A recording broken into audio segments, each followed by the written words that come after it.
بسم الله الرحمن الرحيم الحمد لله رب العالمين والصلاة والسلام على أشرف الأنبياء والمرسلين نبينا محمد وعلى آله وصحبه أجمعين أما بعد.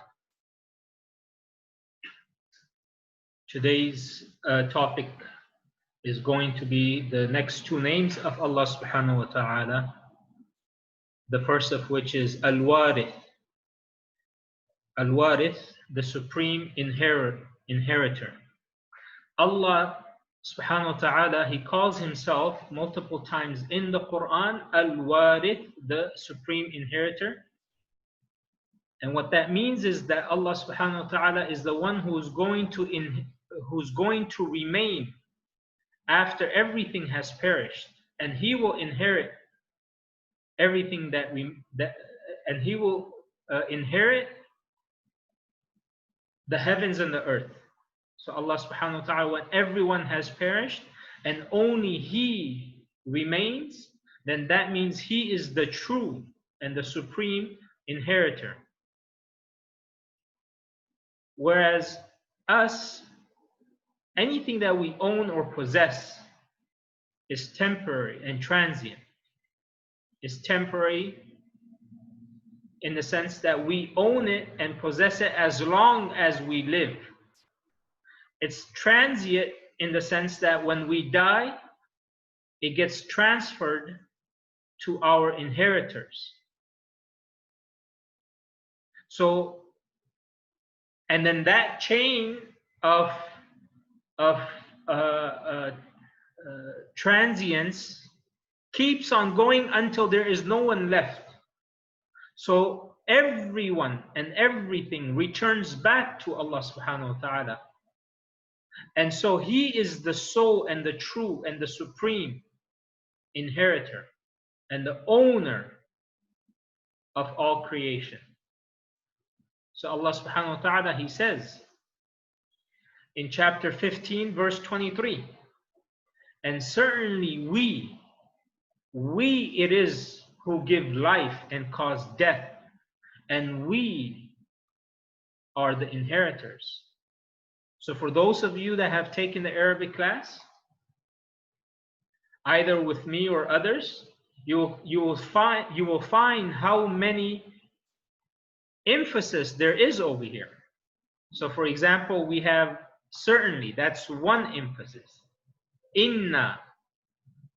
So in, that's one. Na, we. Nahnu. So that na, inna, that pronoun already indicates we. And then Allah, he says nahnu. So that's another emphasis, meaning it is only going to be we. And we is the royal pronoun.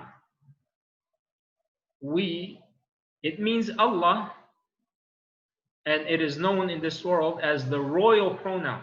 So Allah subhanahu wa ta'ala, he's saying verily or certainly we, it is we who give life and cause death, and we are the inheritors. So Al-Waarith has been or is complemented by many of his other names. Now if you pay attention, if you have been paying attention throughout, you will notice that all of these names of Allah, they complement one another. Again, I will say it again. You or we cannot take any of the names of Allah in seclusion to any other name. So this name, just like the other names, and some names are complemented by more than probably other names. And Allah, the name Allah, which was the first name that we covered, okay, all the other names turn back to him. And what does that mean? So when we are describing Al-Waarith, we say Allah, he is Al-Waarith. Allah, he is Ar-Rahman. Allah, he is Ar-Rahim.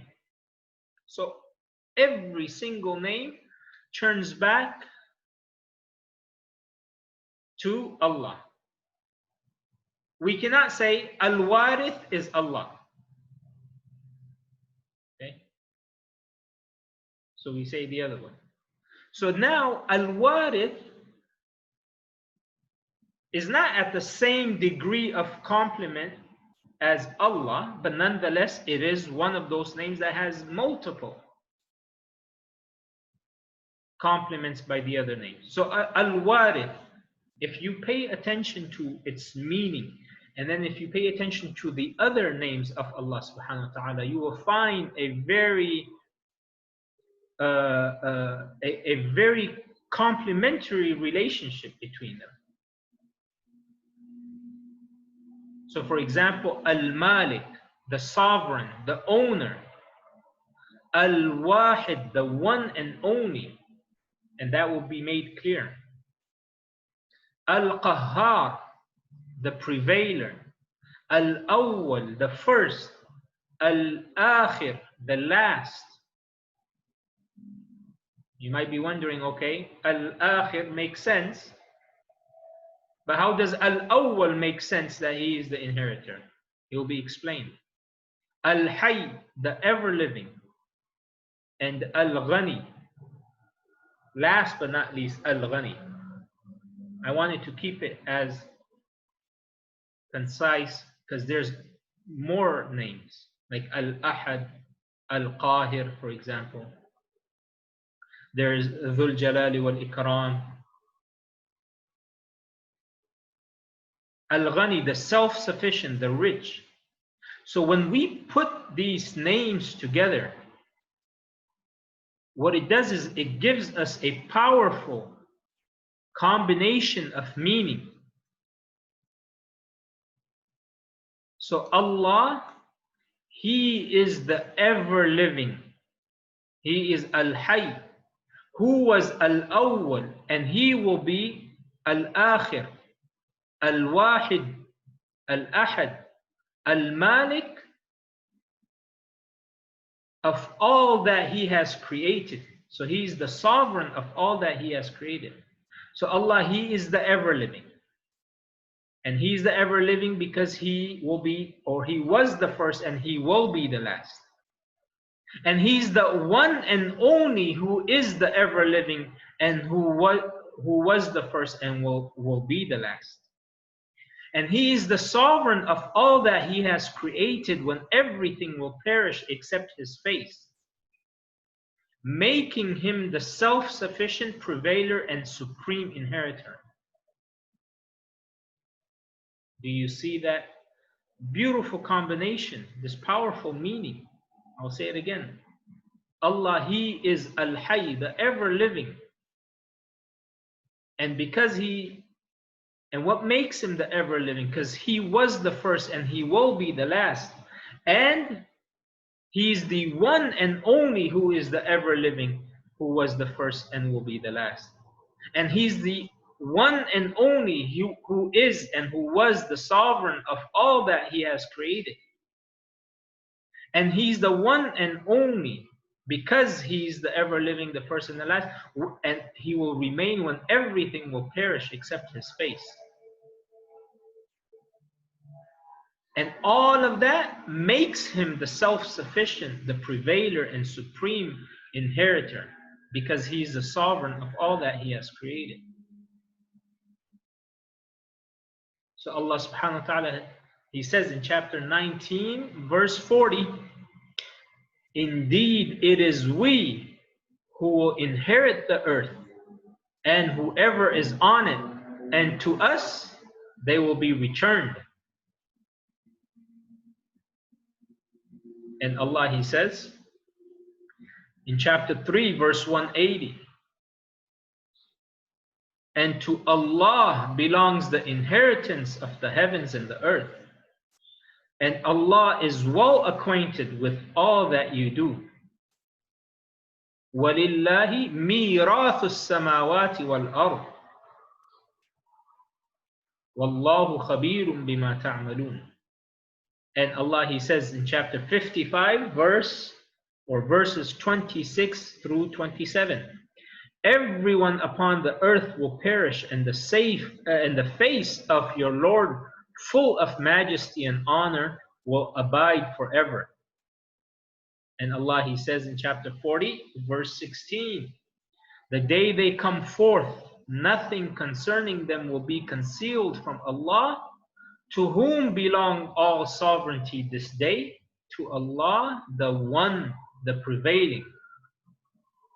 So all of that complements the fact that He is the supreme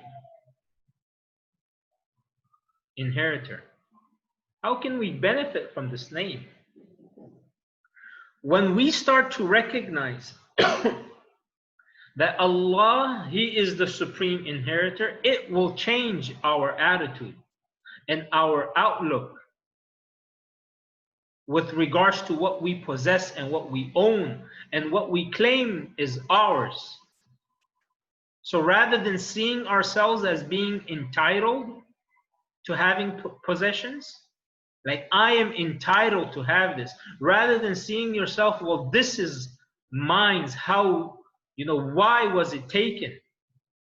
Why can't I have it?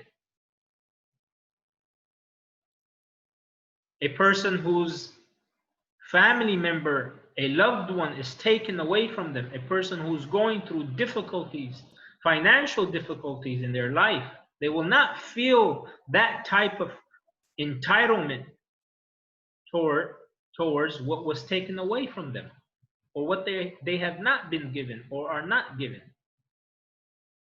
So when we realize and recognize that Allah, He is the supreme inheritor, it will change our attitude and outlook. Why? Because, or how? We will start to realize that we are just trustees of what Allah owns, because He has temporarily lent us what belongs to Him. What belongs to Him? Our wealth and our life.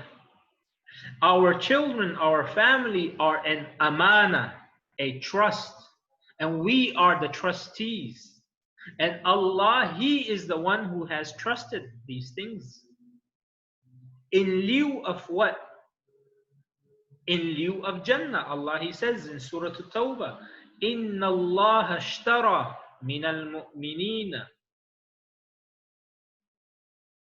بِأَمْوَالِهِمْ وَأَنفُسِهِمْ إِنَّ اللَّهَ اشْتَرَى مِنَ الْمُؤْمِنِينَ أَنفُسَهُمْ وَأَمْوَالَهُمْ بِأَنَّ لَهُمُ الْجَنَّةِ. That verily Allah has purchased the life and the wealth of the believers in lieu of Jannah, in return for Jannah. So He has given us our life. He's the one who gave us our wealth. He gave us all these things, and then He bought it back from us. And then He gave it to us so we can be trustees of it. All of that, making Allah have double, triple the amount of rights upon us. Like just the fact that Allah gave us our life and our wealth, that means He is the owner. But no, He bought it from us. And then He gave it back to us in lieu of Jannah. So that is 3 times the ownership and the right of Allah. Does that make sense? So He has temporarily lent us. So how do we use it? We use it the way it pleases Allah. We are not unthankful, ungrateful to Him when He does not give us something, and when He does but He restricts it, or when He takes it away from us. So having such a perception will ease many, if not all, of the sufferings and the pains and agony a person goes through when they fall into affliction. So instead of feeling angry, why did I lose that? Instead of feeling anxious of the future, Instead of feeling sad of what passed you, instead of feeling that disconnect with the qadr of Allah, we will start to be able to connect with Allah, turn to Him for help, and take things one step at a time. He gave us a spouse, and we have taken that spouse under one word, under the covenant of Allah. What does that mean? So now Allah has given us that spouse. Allah has made it halal for us through His word, through a covenant. And so if we are using Allah's word and Allah's covenant to make something halal, doesn't it make sense that we use it in the manner that pleases Allah? Or do we neglect their rights? When Allah gives us children,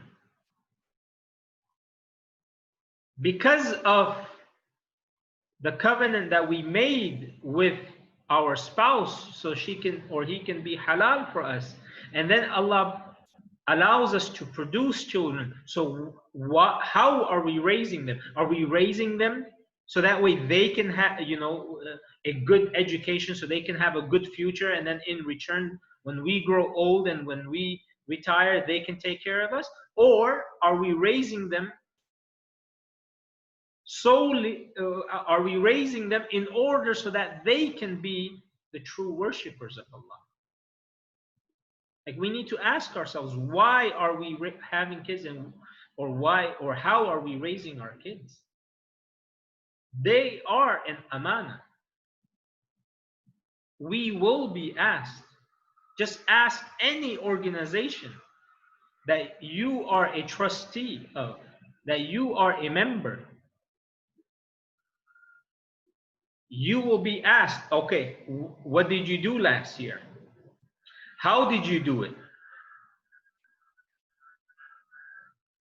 And so that full accountability will be done by Allah. So when we realize that we are just trustees and Allah has temporarily lent us these things because He's the ultimate and the supreme owner and inheritor, then we're not going to feel sad about what we lost. We're not going to feel anxious of the future. We're not going to get angry when something happens that was written 50,000 years before we were even created. So when we start to attribute that everything belongs to Al-Waarith, what will He do? He will send down peace, tranquility, and mercy upon us, guide us to do that which will bring happiness in this world and the next. So what does Allah say in chapter 2, verse 155 through 157? Allah, He says, those who, when afflicted with calamity, say, truly to Allah we belong, and truly to Him we shall return. So Allah, He says that when anyone who's afflicted with a calamity, by the way, this calamity does not only have to do with death. It's like you lost your wallet, for example. You misplaced something. You got into a car accident. May Allah protect us all. Something that can be classified as a calamity happens. The doctor gives you the bad news of your health. You got to go under the knife. You need surgery. Whatever you can classify or that is classified as a calamity, and you say, Inna lillahi wa inna ilayhi raji'un, Allah, He says, when that happens, by the way, why does that happen? Because now we are recognizing Allah, He is the supreme inheritor. So when we say that, Allah, He promises what He's going to do. He say, they are the ones they are those on whom are the blessings from their Lord. So you will be blessed by Allah, and you will receive His mercy, and you will be the guided ones. So you will get these three things. You will get the blessing of peace and tranquility from Allah. You will get His mercy. Allah will have mercy upon your situation. That situation will be will be made that much easier according to your contentment, according to your certainty in Allah. And Allah is saying that, and it is they who are the guided ones. So sometimes we may be deprived of some of the gifts that Al-Waarith has entrusted others with. So some people, they have this magnificent life that we see as magnificent, but you are deprived of it. Some people have been gifted with a certain type of knowledge and they're fluent in it. Some people are gifted with health, but you have been on and off with all kinds of sickness. Some people have been gifted with beauty. Some people have been gifted with just being happy. So when we are deprived of some of the gifts that Allah has entrusted others with, okay, we should never give up hope in asking Allah for some of those gifts. And not just merely asking, but persistently asking. By the way, Allah, He loves when we persistently ask of Him. And sometimes Allah does not give it to us because He loves that we are asking. Isn't that beautiful? So Allah subhanahu wa ta'ala, because He loves that you constantly ask Him, and because He wants to give you the reward of your asking in the hereafter, He doesn't give it to you right away. Now, others who have a weaker faith in Allah knows that they will not ask a second or third or fifth time, so Allah gives it to them right away, so as not to burden them beyond what they cannot handle. But when Allah knows you are patient and you're asking Allah to have, a good life, to have health, to have a family of your own, to be happy in your family if you already have it, and that is not being realized, so Allah gives you the ability to keep on and persistently ask Him, and He loves that.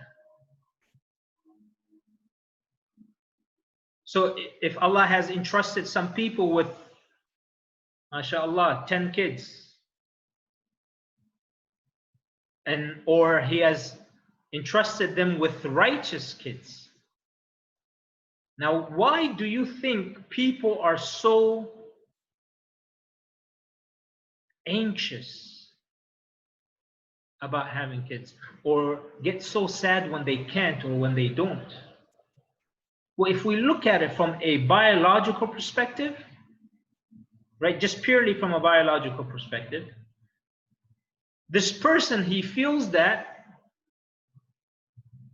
his lineage is going to be cut off. His DNA is going to end with his death. His DNA is going to not be passed on and is going to die. That's the driving force. If we look at from a biological perspective, when we look at it, and it is more so for a man than it is for a woman. if we look at it from an Islamic,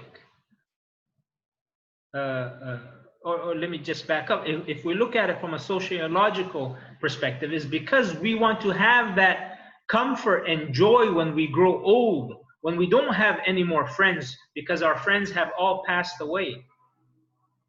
We are no longer in connection with our co-workers because they have moved on.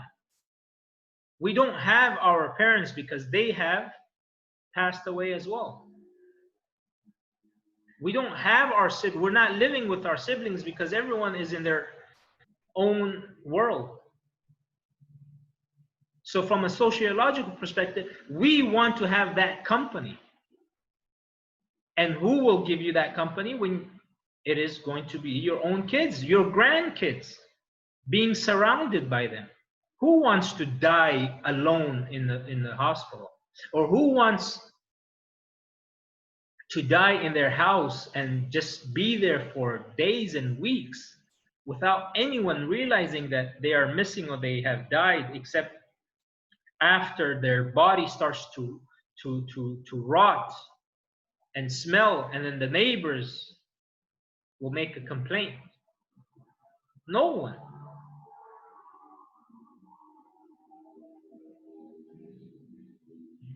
That's why our parents, who are senior, like our grandparents and our parents, they don't need our wealth. They don't want it. What is the biggest thing they want? They want our company. They want our social company with them. They want that extra, time. They don't want to be put in a nursing home. They don't want to be put in a place where they don't know others.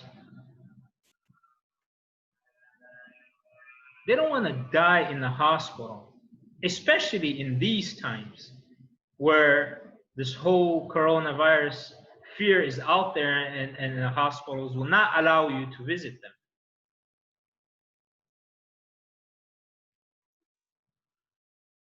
Now, from an Islamic perspective, what is the reason, or what should be the reason?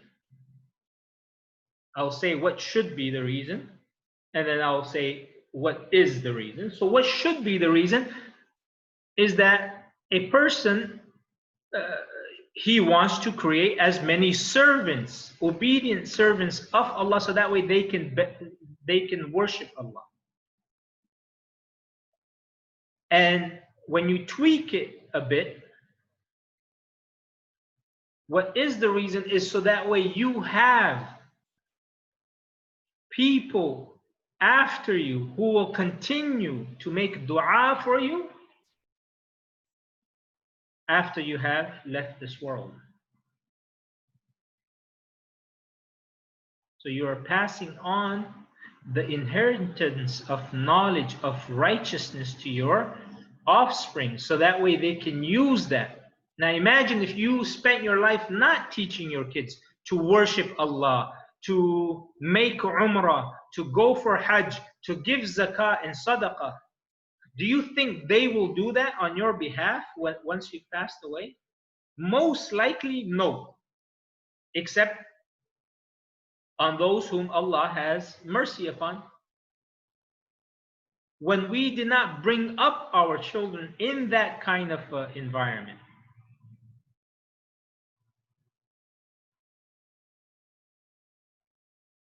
So that's why we need to have that kind of an aspiration. Have kids, instill in them the love and the obedience and the worship of Allah. So when you are not in this world, at least for 100 years, your kids and your grandkids will remember you and make dua for you. Yeah, you know what? My father, my mother, my grandparents, they were great people. They did this and they did that. They always had, for example, dissemination of knowledge in our house every night, every week, for example. We always went as a family to go and perform Umrah. You know what? hey, everyone, we're going for Umrah as a family. Let's make one Umrah for our grandmother, our grandfather. And subhanAllah, you are in your grave and you're receiving the beautiful benefit and reaping the fruits of your hard work in this world. And you're having all of that beautiful du'as reaching you. And we mentioned in our seerah class about whether the dead can hear us or not. So let's put that aside for a minute. But 100% the dead will receive any dua, any good deeds that you do on their behalf.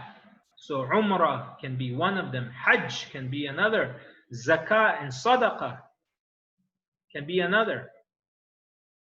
Reading Quran and gifting it to your loved ones can be another.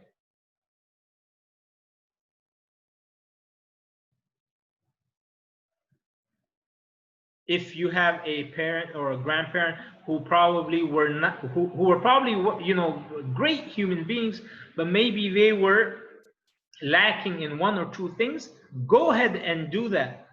Something of greatness for them. This is the time, and you will see it being returned to you. So from an Islamic perspective, that's why I'm spending a lot of time on this. Because what is one of the reasons nowadays that we're living in, right? Due to many things. I'm not even going. I've mentioned it here and there, but just many things. We're finding ourselves where there are broken families. There are families that are suffering. There are individuals who are suffering. So we should never give up hope in persistently asking Allah to grant us inheritors, even when all odds may be against us. Maybe you've passed the age of a marriageable age, maybe childbearing age, whatever it is. Those stories in the Quran are not just stories and fables and tales and that we recite with beautiful recitation, or no, those are a manifestation of Allah's names. Look at Prophet Zakaria. A lot of the prophets had this desire of inheritors. A lot of them. Why? Because they could not have inheritors. So look at Prophet Zakaria. He was old and his wife was barren and they were unable to have children. Why do you think they wanted to have children? Because they wanted someone to inherit the righteousness and the prophethood, carrying that lineage of prophethood from the time of Prophet Yaqub alayhi salam, from the time of Prophet Ibrahim alayhi salam.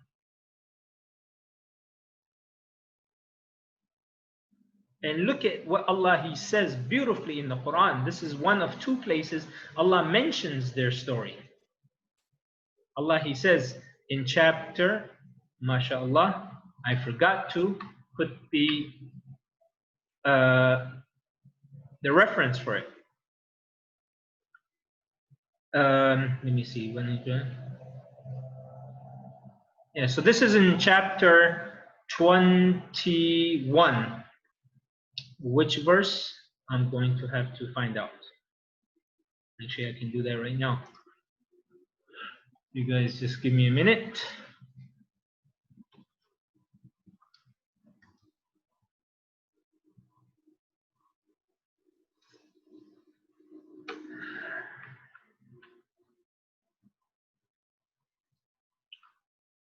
Just give me a minute.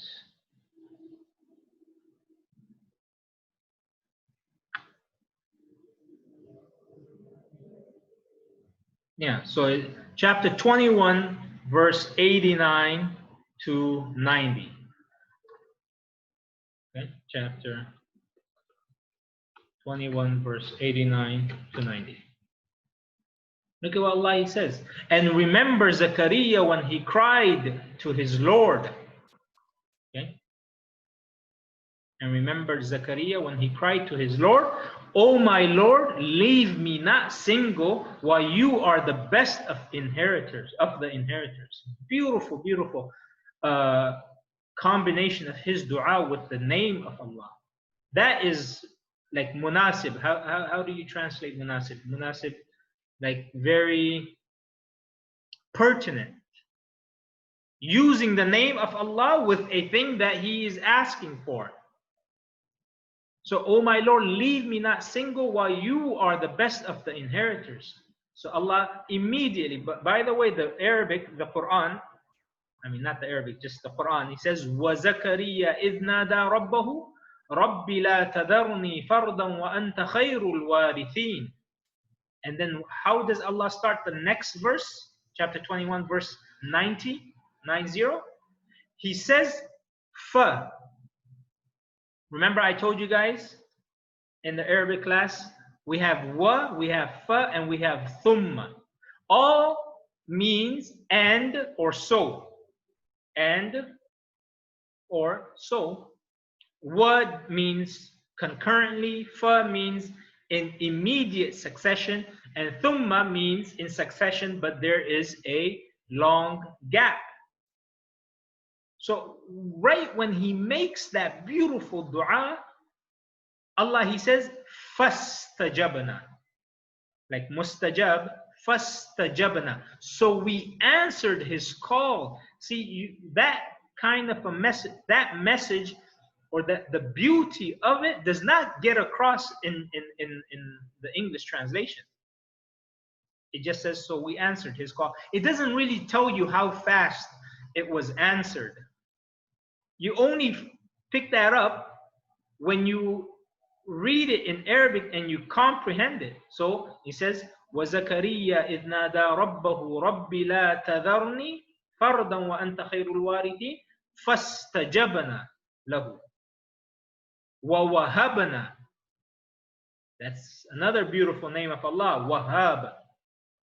Al-Wahhab, the giver of gifts. And we bestowed upon him Yahya.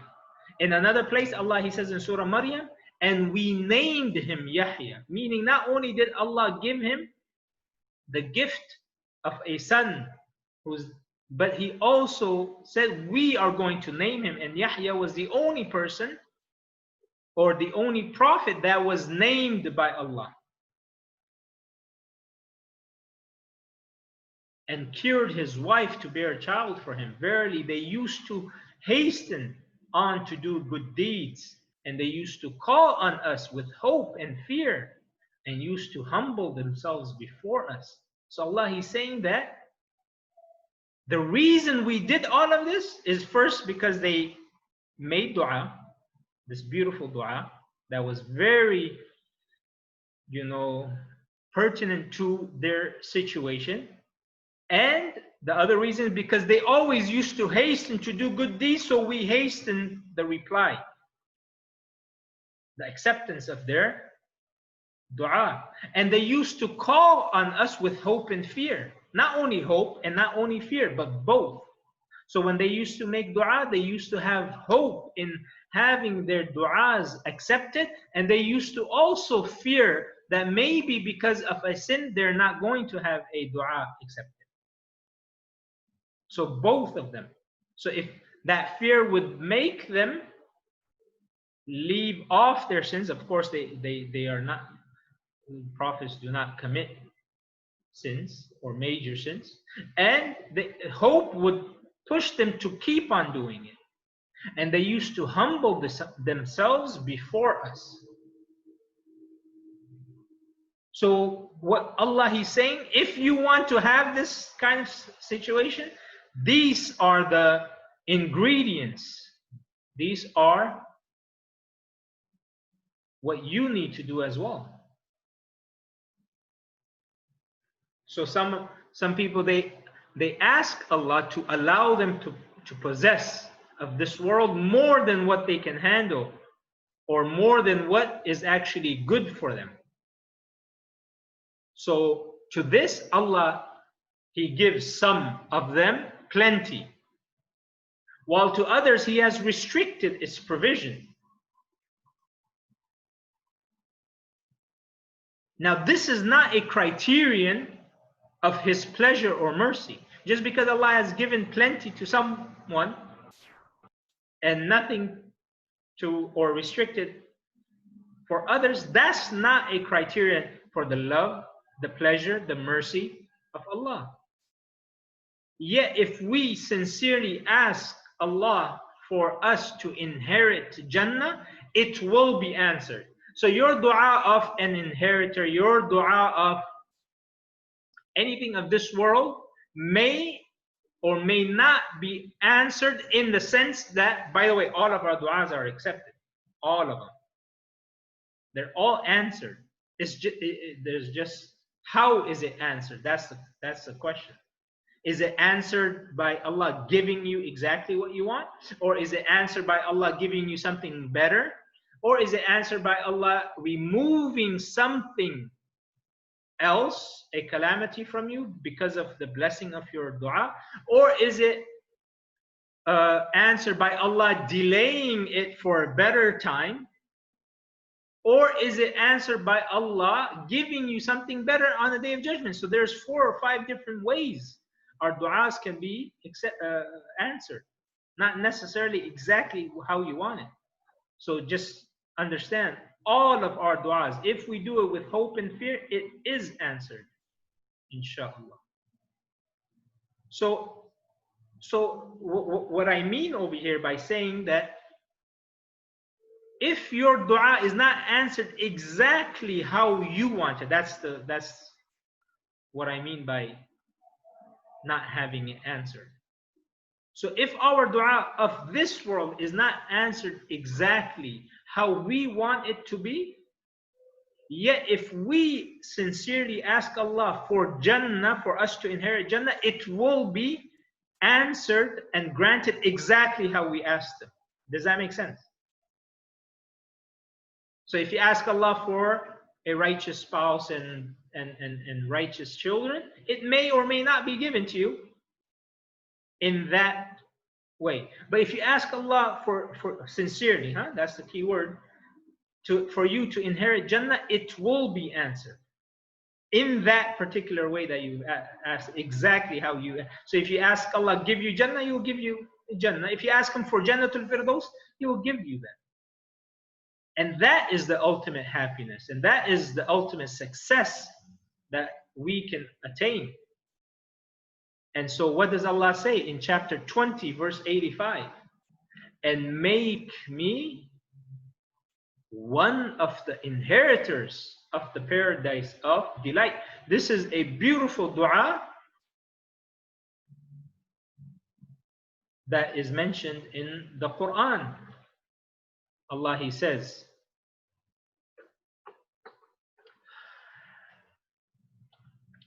let me just bring it up.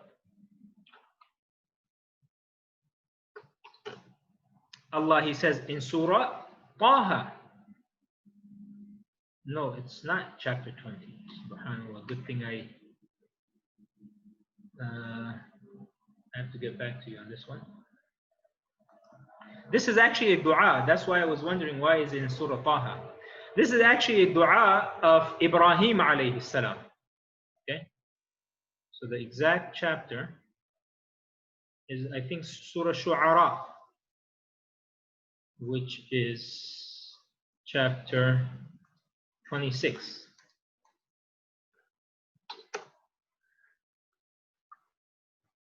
Yes.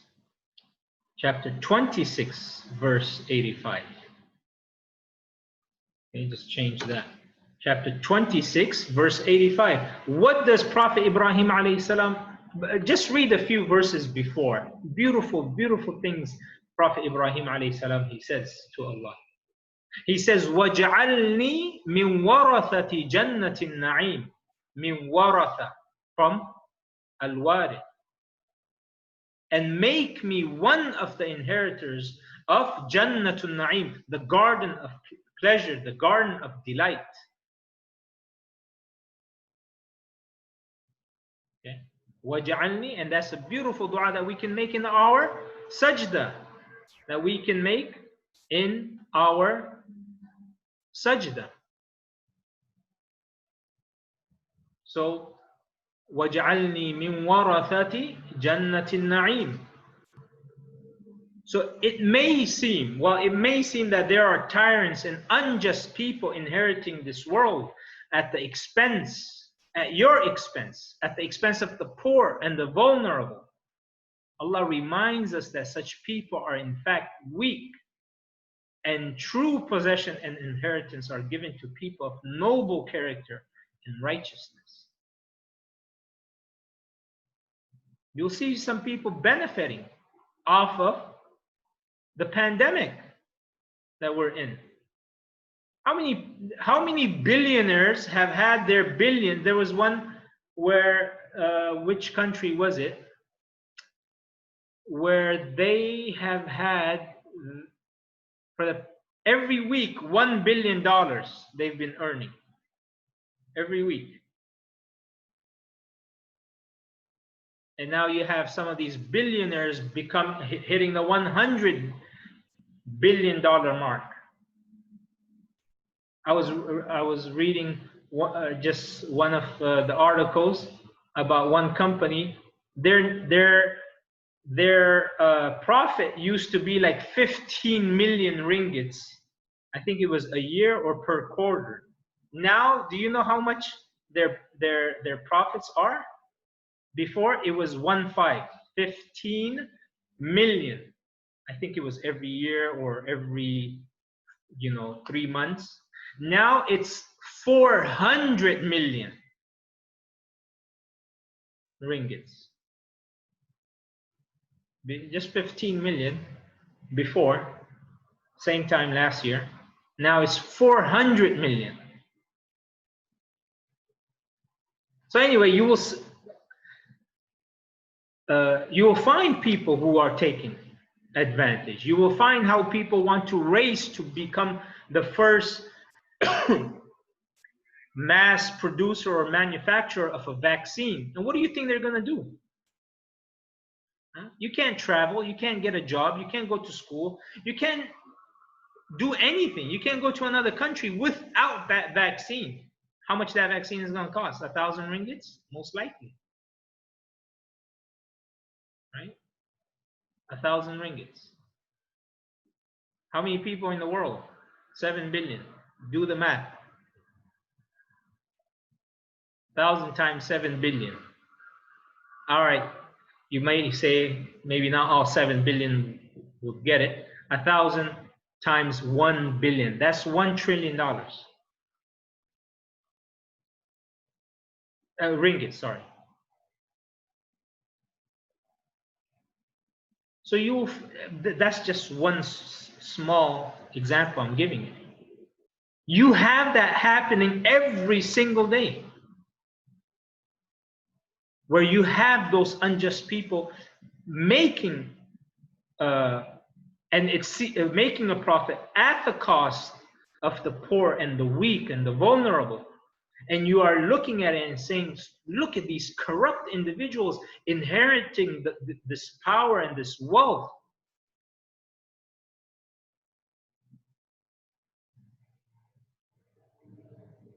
But Allah, He reminds us that such people are in fact weak. And true possession and inheritance are given to who? To people of noble character and righteousness. Such people will inherit the good praise and the remembrance of generations to come. So what does that mean? That means these people will go down in history books as the most corrupt people.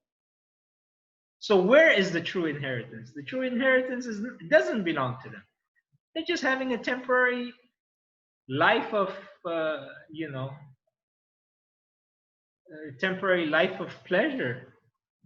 And even that, gets ruined for them when they get caught, when they're taken to court and they wish that they've never enjoyed that. So look at what Allah He says in chapter 21, verse 105. And indeed we have written in Zabur, which is the Psalms of David. And what that means is, and indeed we have written in Zabur, meaning all the revealed holy books, the Torah, the Gospel, the Quran. So Allah He's saying, and indeed we have written in all of the revealed books. After we have already written it in Al-Lawh Al-Mahfuz, so Allah is saying, after we have written it in the sacred tablet, that is with Allah, we wrote it, we sent it down in these 4 major books. What did Allah write down and what did He reveal? That my righteous slaves shall inherit the land. What does that mean? That means who are going to be the true inheritors? The people who are righteous. And what land are they going to inherit? Not only this world, but the land of Jannah. You think Allah will give inheritance? You think Allah will give inheritance to the wicked, to the mujrimeen, to the sinners? So what is one of the supplications that we can make to Al-Waarith in order for us to benefit from this name? Well, for a start, we can ask Him to make our faculties of hearing and our sight strong, so that way it can support us in worshiping Him. You can't hear, you can't see. Your ability to worship Allah has been extremely limited. We can ask Al-Waarith to support us against every tyranny and avenge those who have wronged us and who have oppressed us. So the Prophet ﷺ, he used to make this beautiful dua. Allahumma matti'ni bisam'i wa basari waj'alhuma al-waritha minni wansurni ala man yadhlimuni wa khudh minhu bi tha'ri. O Allah, make my hearing and my sight strong, and make them my hairs, meaning make them strong until I die. Keep them strong.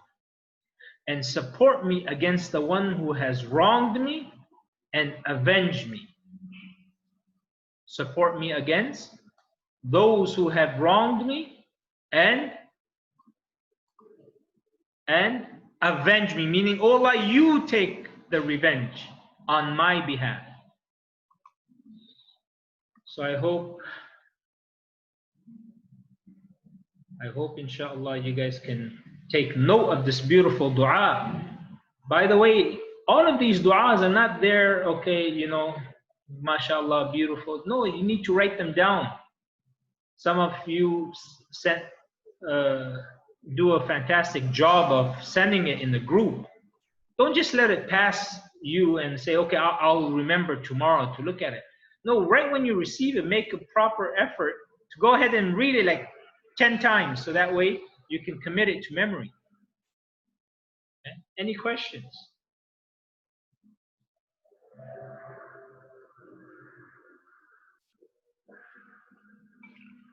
Before we move on, mashallah, we spent 1 hour just on this. This is one of the most beautiful names of Allah. All right, we'll move on to Al-Muheet. Al-Muheet. Al-Muheet, the all-encompassing. Allah, He calls Himself Al-Muheet, the one who is all-encompassing of each and everything that has been created. He's the one who surrounds and comprehends everything by His knowledge and power, and nothing can escape from Him except to Him. So no one Let me put no one. And no one can escape from him except to him. Usually when we are afraid or fearful of someone, we run away, we escape from that individual. Except with Allah, when we are afraid and fearful of Allah, we run towards him because we know and we realize that there is no la malja'a wa la manja minka illa ilayk, that there is no refuge, there is no escape except there is no refuge and there is no escape from you except to you. So all beings, all the creation are under his absolute control and sight, and nothing can hide from him. Allah, he says in chapter 4 verse 126, and to Allah belongs all that is in the heavens and all that is in the earth, and Allah is ever encompassing of all things. So everything belongs to everything that's in the heavens and the earth belong to Allah. And not only does it belong to him, but he is ever encompassing of all those things. Al-Muheet is one of those names that is not suitable, is not fit to be used for anyone else except him. Why is that?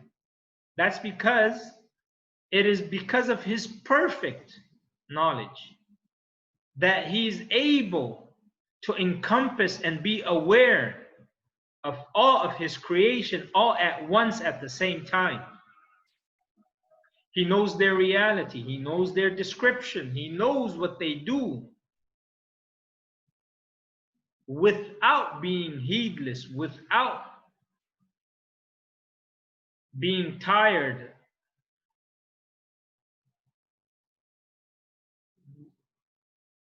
without, being incapacitated, without being overwhelmed. Allah, he is able to encompass and comprehend everything that is going on. So there's nothing in the heavens and earth that can escape his knowledge, whether it may be small or big, apparent or hidden. Allah, he says in chapter 65 verse 12, chapter 65 verse 12, it is Allah who has created 7 heavens and of the earth the like of them. What does that mean? What does this mean? That it is Allah who has created 7 heavens and of the earth the like of them. What does that mean? It is Allah who has created 7 heavens. Okay, that's clear. And of the earth. Okay, the like of them. What that means is Allah has created 7 heavens and he has created 7 earth. Now, how are these 7 earth? Right? Some of the scholars mean that there are 7 heavens and there are 7 earth, the like of them, meaning there are 7 heavens and of the earth the like of them. The like of them means there are 7 earth. What does 7 earth mean? That it means there are planets similar to our planets in which there is light. This is just some scholars saying. And others said, no, what it means is that there are 7 layers of the earth. Okay? Doesn't really concern us too much with regards to the tafsir, but what concerns us is that Allah, he has created 7 heavens and 7 earth. His command descends among them, so you may know that Allah is over all things competent and that Allah has encompassed all things in knowledge. So it is the competence and the comprehension of Allah that the seven heavens and the earth are all in harmony, each running its course in a harmonical manner, or in a harmonious manner. So what are some of the benefits?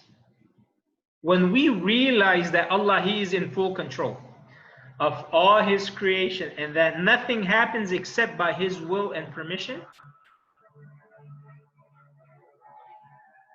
then we will be able to understand the true ability and the true powers of Allah, what He can do.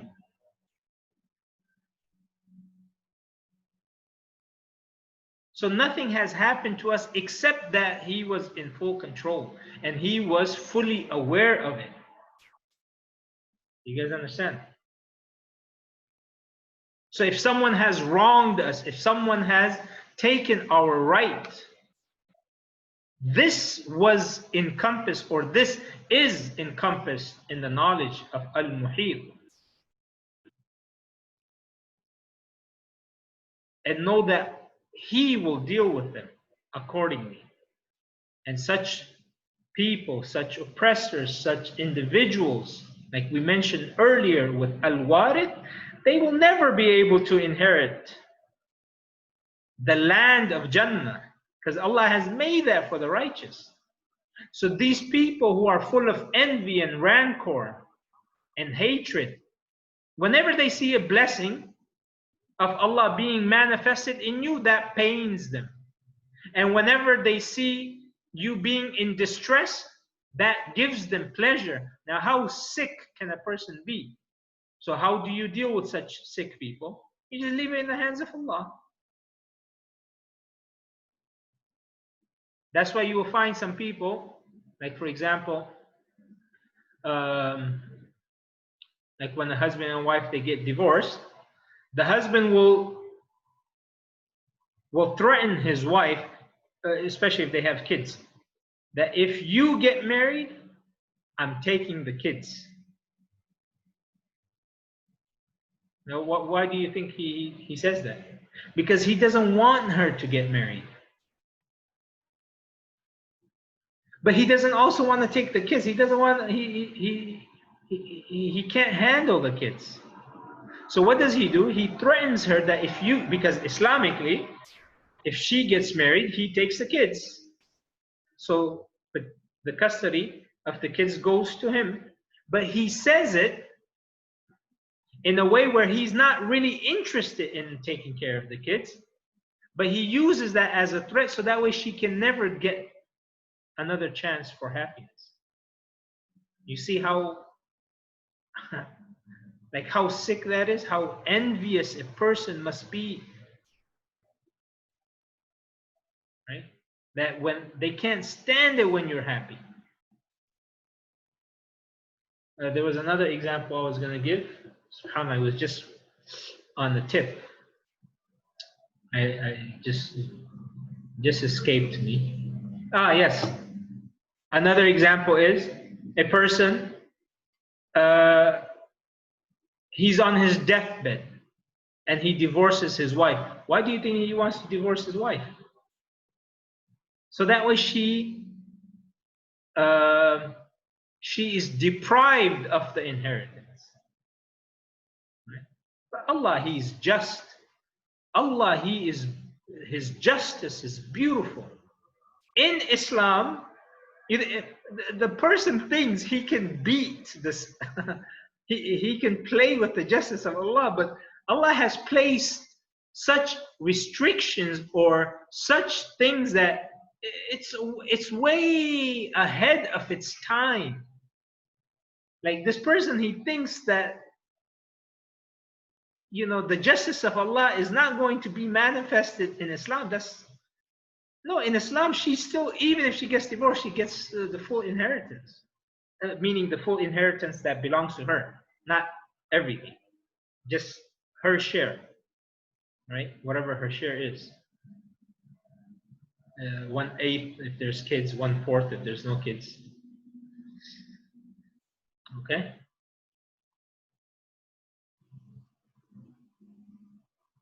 So what does Allah subhanahu wa ta'ala tells us? Be patient, fear Him, and seek His help. Because their plot, their envy is going to harm them before it harms you. Before it harms you. So Allah, He says in chapter 3, verse 120, if good touches you, it distresses them. But if harm strikes you, they rejoice at it. And if you are patient and fear Allah, their plot will not harm you at all. That's beautiful. And indeed, Allah is all-encompassing of what they do. So as humans, we are limited in knowledge. We are limited in knowledge.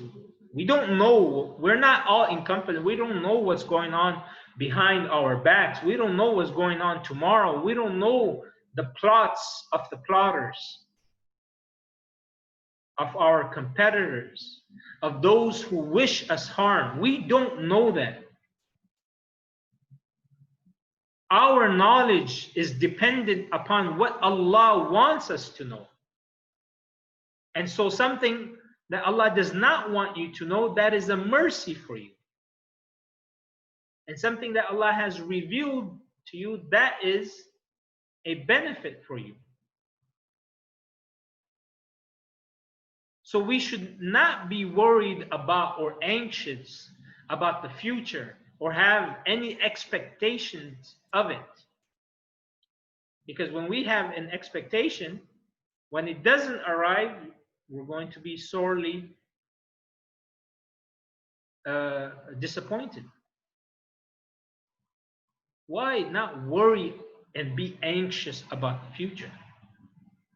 Because that is in the knowledge of Allah. It's in the hands of Allah. So what we, and that is unknown. So what we need to worry about ourselves is what is known.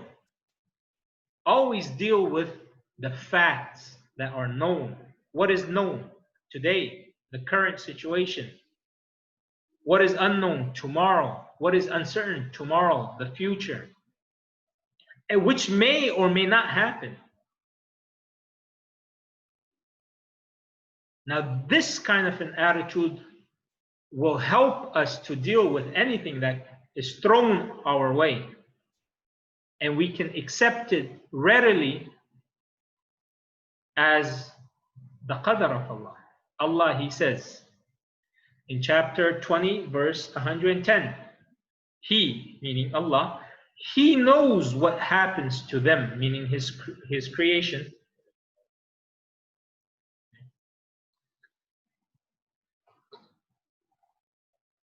He, Allah, knows what happens to them in this world and what will happen to them in the hereafter. And they will never compass anything of His knowledge. So Allah, He's telling us that it is only Him that knows what's going to happen in this world and the hereafter. And so you are unable to encompass this type of a knowledge. So do not worry about that. Do not worry in trying to attain it. You'll see people going to the palm readers, fortune tellers, astrologies, and these other forms of trying to tell the future.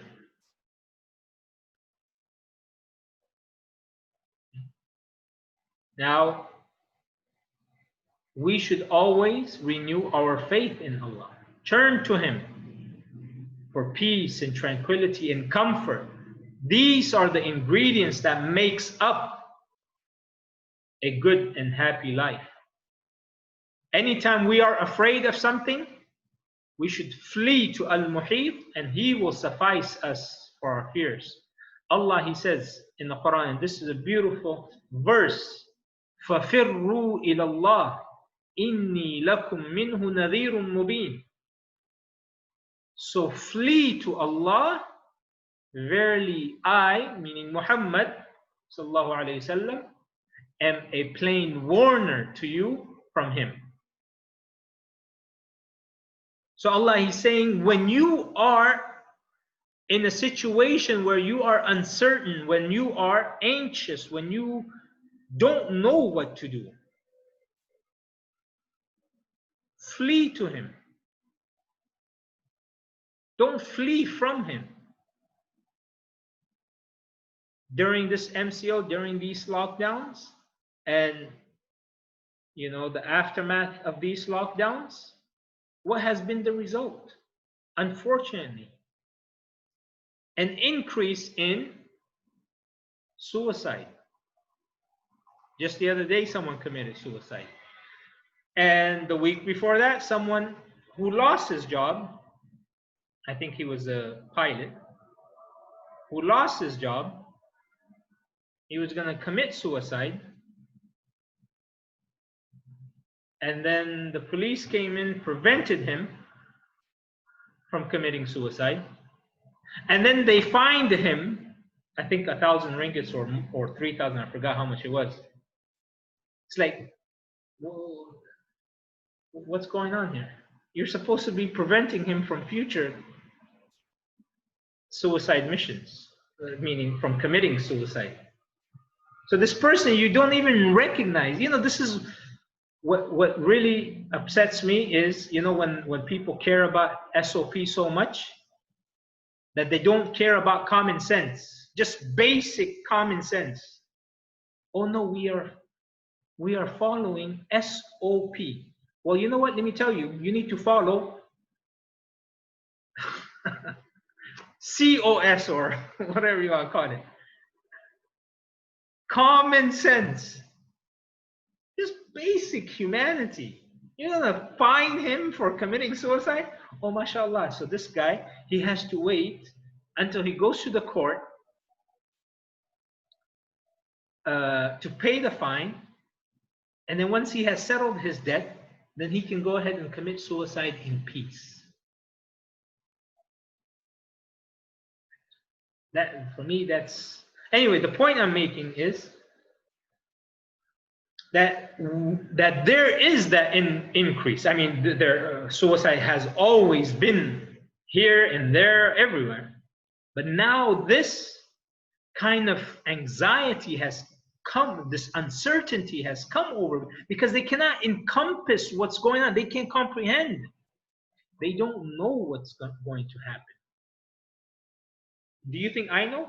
Do you think the other righteous person? Do you even think that the governments know? Even the governments don't know. This is such a time of uncertainty.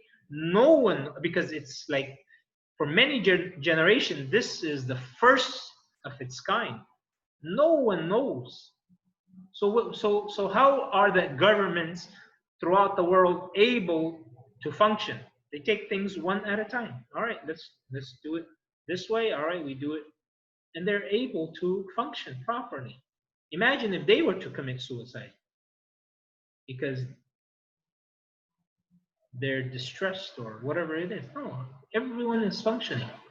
So instead of being overwhelmed, instead of trying to encompass all that is happening now and what's going to happen in the future, that's going to overwhelm you. That's not your job. Our brains cannot take that kind of information. Even the best of computers, it will give you an error. Sorry, you try to download everything all at once, your computer will shut down. You got to take one thing at a time. All right. Inshallah, tomorrow, you worry about tomorrow. I'm not saying don't plan. Yeah, we should plan. We should leave it to Allah. Do all the necessary planning, do everything, and then leave in the hands of Allah. And you will find that, you know, a lot of people worry, okay, what's going to happen tomorrow? All right, okay, that's understandable. But what's going to happen next month? Oh my God, if I don't do this by next month, then my whole year is going to be ruined, my whole semester and my whole this. And then if that's going to put me off by another 5 years. And then the promotion. And then, oh, I'm going to be too old to get married. And then I can't have kids. And then next thing you know, he's, uh, uh, you know, falling off a bridge. No, you can't. Like there was one story of a woman, she was crying because there was like a jug that was like at the corner of the table. So it was right at the corner and it was about to, like, you know, if someone just like blew on it, it would probably fall off. So it was like in a very delicate situation. So she was crying. They asked her, why are you crying? She's like, I'm crying because I'm afraid that what if this jug falls down and my son, who is not married, you know, I still have to give him, I still have to find him a wife. And then, you know, what if he has he gets married and has a kid, and then that kid is walking under the table and a wind comes and blows this jug off and breaks his head. And the person who's listening to all of this is like, wait, slow down. First of all, your kid is not even married. For him to even have a child, you know, of his own who happens to be crawling or walking under this table. So why are you thinking so far off, that's so far-fetched and worrying unnecessarily? Just go ahead and, you know, take one thing at a time. Remove that jug. You guys understand? So some of us, we take it to the next level. That if you were to take a step back, like for her, that was completely legitimate worry. But you need an individual to kind of wake you up into reality or to reality and say, you cannot, you should not worry like that. And next thing you know, 10 years, 20 years would have passed you. And yet you're still living in the past. So don't do that to yourself. Why? Because we cannot comprehend and encompass the future. That's beyond our ability. And Allah has done that for a beautiful wisdom, some of which He has told us about, some of which He has kept hidden with Him. Does that make sense?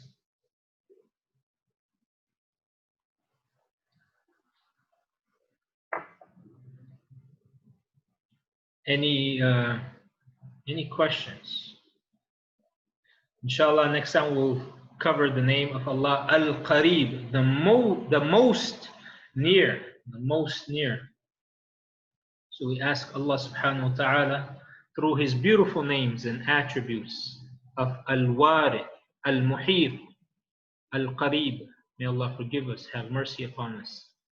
May Allah subhanahu wa ta'ala make us the inheritors of Jannah. May Allah save us from the effects of our bad deeds. May Allah subhanahu wa ta'ala make us realize His beautiful names and how He is able to comprehend and how He is able to encompass everything. May Allah subhanahu wa ta'ala give us comfort that He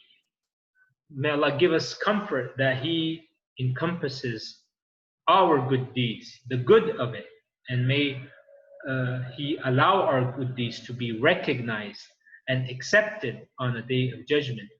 May Allah overlook our sins. May Allah subhanahu wa ta'ala pardon our sins, forgive our sins, the sins of our parents and our loved ones. May Allah have mercy upon them. Those that have died upon the oneness of Allah, may Allah forgive them, pardon them, excuse them, have mercy upon them, make their graves from amongst the gardens of Jannah, expand it for them, give them an abode of Jannah, make their graves from amongst the gardens of Jannah, enlighten it with the nur and the fragrance of Jannah. May Allah never allow us to be confronted with our sins and the effects of our sins, both in this world and in the hereafter. May we never be from amongst the oppressors, because the oppressors will come on the day of judgment in total darkness. May Allah give us complete light on the day when we are crossing the bridge of Sirat over Jahannam with the speed of lightning and with full confidence and with full light. May Allah subhanahu wa ta'ala shower us constantly with His mercy, encompassing us with His mercy and enveloping us with His forgiveness on the day of judgment and in this world. May Allah protect us from being encompassed by the fire of hell and by His punishment. May Allah make our inheritors one of the best inheritors, so that way they can make dua for us and for our parents and our grandparents. May Allah grant us happiness, peace of mind, tranquility, comfort. Allah remove from us all of our distress and our anxiety, our sadness. May Allah subhanahu wa ta'ala give us patience. May Allah return the plot of the plotters against them. May Allah return it against them. May Allah subhanahu wa ta'ala give us strength so we can persistently ask through His beautiful names and attributes.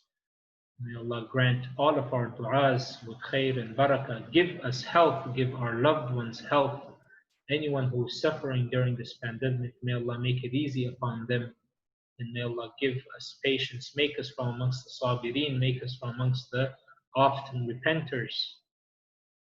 May Allah remove from us every evil, save us from every evil, from every envy, from the eyes of the envious people, from the evil eye, and from the whispers of shaitan, from every fitna.